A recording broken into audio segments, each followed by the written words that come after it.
అండి. I'm Gayatri. Welcome to our channel. ఈరోజు మనం ఇంట్లోనే న్యూట్రల్ జెల్ గ్లేజ్ ఎలా చేసుకోవాలనేది చూద్దాము. ఫస్ట్ దానికోసం నేను ఇక్కడ గ్లూకోజ్ సిరప్ అనేది ప్రిపేర్ చేసుకుంటున్నాను అనమాట. ఒక ప్యాన్లో 1 కప్ షుగర్ అనేది యాడ్ చేసుకున్నానండి నేను.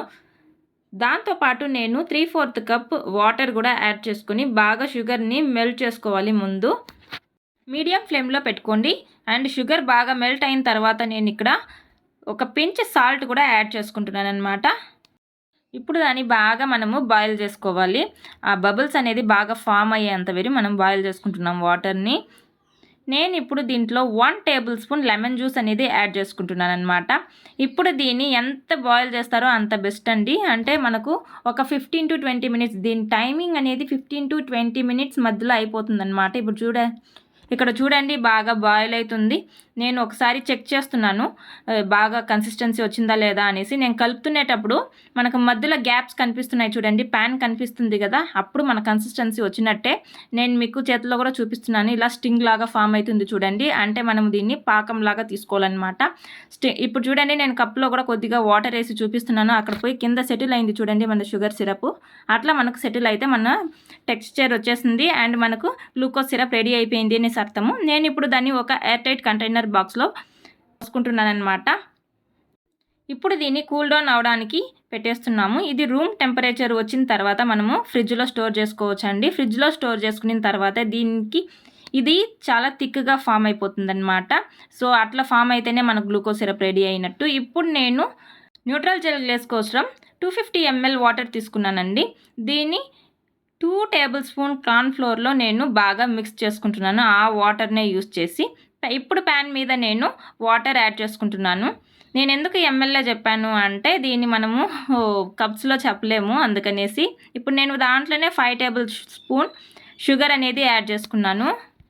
ఇప్పుడు షుగర్ వాటర్ కరిగి బాగా బాయిల్ అయిన తర్వాత నేను దాంట్లోకి గ్లూకోజ్ సిరప్ యాడ్ చేసుకుంటున్నాను అనమాట. గ్లూకోజ్ సిరప్ అనేది మనకు 100 గ్రామ్స్ అండి. ఇది ఎంఎల్ కాదు, గ్రామ్స్లో తీసుకోవాలన్నమాట. గ్లూకోజ్ సిరప్ని మనం టేబుల్ స్పూన్స్తో అస్సలు కొలత వేయలేము. మనం కొద్దిసేపు హాట్ వాటర్లో పెట్టామంటే మన గ్లూకోజ్ సిరప్ అనేది నీట్గా కరిగిపోతుందండి. మనకు అన్ని మిక్స్చర్ బాగా కరిగేంత వరకు బాయిల్ చేసుకోవాలన్నమాట. ఇప్పుడు ఈ మిక్స్చర్ని మీడియం ఫ్లేమ్ మీద పెట్టుకొని బాగా మిక్స్ చేసుకుంటూ దీన్ని కలుపుకోవాలన్నమాట.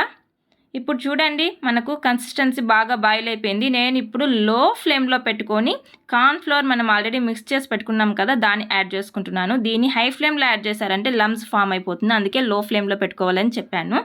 ఇప్పుడు దీన్ని మనకు ట్రాన్స్పరెంట్గా వచ్చేంత వరకు మనము దీన్ని ఒక 1 మినిట్ అట్లా మనం బాయిల్ చేస్తే సరిపోతుందండి, ఎక్కువ అవసరం లేదు. ట్రాన్స్పరెంట్ కలర్ అనేది వచ్చేస్తుంది చూడండి, మీకే తెలిసిపోతుంది అనమాట. ఇప్పుడు మన మిక్స్చర్ ట్రాన్స్పరెంట్గా అయిపోయింది. మనకు ప్యాన్ కూడా కింద బాగా కనిపిస్తుంది. గ్లూకోజ్ సిరప్ వల్ల కొద్దిగా ఎల్లోయిష్గా కనిపిస్తుందండి, పర్లేదు ఏం కాదు.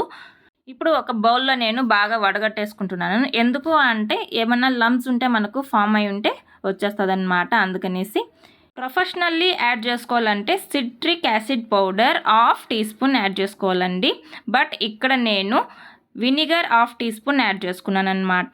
మనకు సిట్రిక్ యాసిడ్ పౌడర్ ఇంట్లో మనకు అవైలబుల్ ఉండదు మోస్ట్లీ, సో అందుకని వినిగర్ యాడ్ చేసుకుంటున్నాను. ఇప్పుడు మీకు కావాల్సిన ఎసెన్స్ కానీ కలర్ కానీ మీరు యాడ్ చేసుకొని బాగా మిక్స్ చేసుకునేవాలి.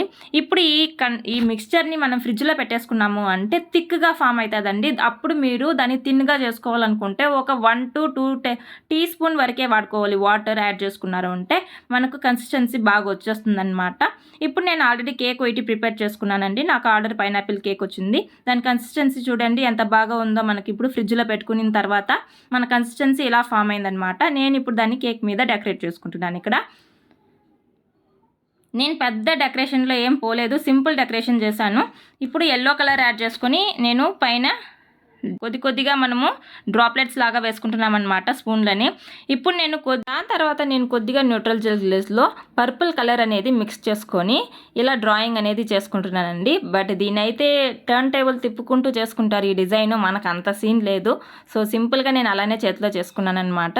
దాని చుట్టూరు రోజెట్స్ పెట్టుకొని నేనైతే ఫినిష్ చేశాను. ఈ న్యూట్రల్ జెల్ని మీరు ఫ్రిడ్జ్లో 3 to 4 మంత్స్ దాకా నార్మల్గానే స్టోర్ చేసుకోవచ్చు అండి, ఏం కాదు. 3 to 4 మంత్స్ వరకు మనము స్టోర్ చేసుకొని పెట్టుకోవచ్చు అనమాట. ఈ వీడియో కనుక మీకు నచ్చినట్లయితే please do like, share and subscribe. మీకు ఇంకా ఏమైనా డౌట్స్ ఉంటే నాకు కామెంట్ సెక్షన్లో కమెంట్ చేయండి. Thank you for watching.